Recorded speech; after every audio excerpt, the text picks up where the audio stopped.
علی ایک اچھا بچہ تھا۔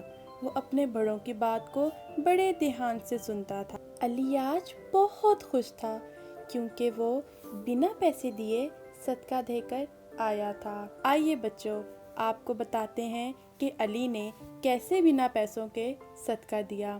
علی روزانہ اپنے اسکول کا کام کرنے کے بعد اپنے پڑوس کے دوست معاذ اور زبیر کے ساتھ شام کو گھر کے قریب ہی گراؤنڈ میں کھیلنے چلا جاتا۔ ایک دن جب وہ اپنے دوستوں کے ساتھ کھیل رہا تھا تو معاذ اور زبیر کی کسی بات پر لڑائی ہو گئی۔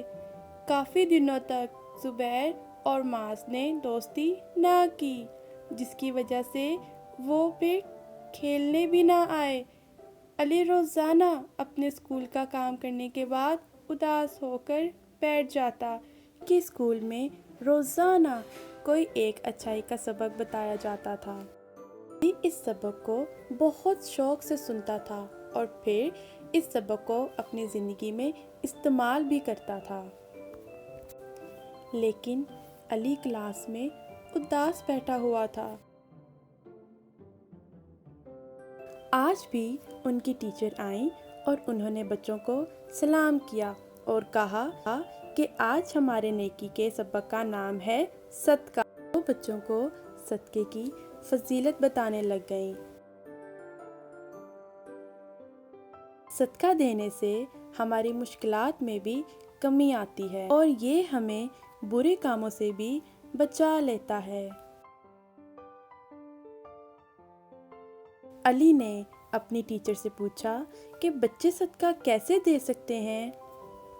ان کے پاس تو اتنے پیسے ہی نہیں ہوتے۔ اس پر ان کی ٹیچر نے ان کو بتایا کہ بچوں، اسلام ایک آسان مذہب ہے۔ بچوں، ہم صدقہ صرف مالی طور پر نہیں بلکہ کوئی نیک کام کر کے بھی دے سکتے ہیں۔ کوئی بھی نیک عمل صدقہ ہے۔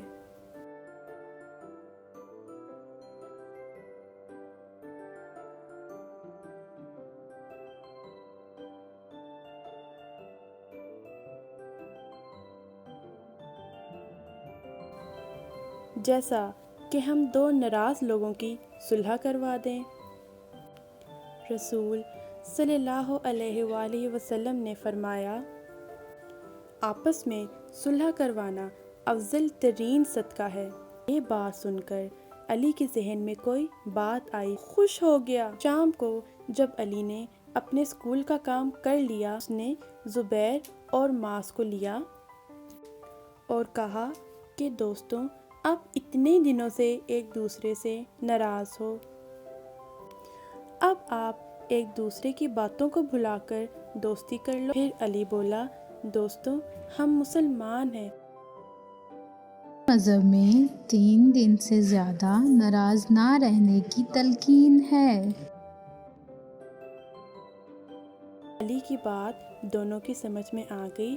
انہوں نے ایک دوسرے کی طرف دیکھا اور مسکرا کر گلے لگ گئے۔ تینوں خوشی خوشی کھیلنے کے لیے گراؤنڈ کی طرف چلے گئے۔ دیکھا بچوں آپ نے کیسے علی نے اپنی ٹیچر کی بات مانتے ہوئے افضل ترین صدقہ دیا۔ اگر آپ کا بھی کوئی دوست یا بہن بھائی ایک دوسرے سے ناراض ہیں تو ان کی صلح کروا کر آپ بھی افضل ترین صدقہ دو۔ اللہ حافظ۔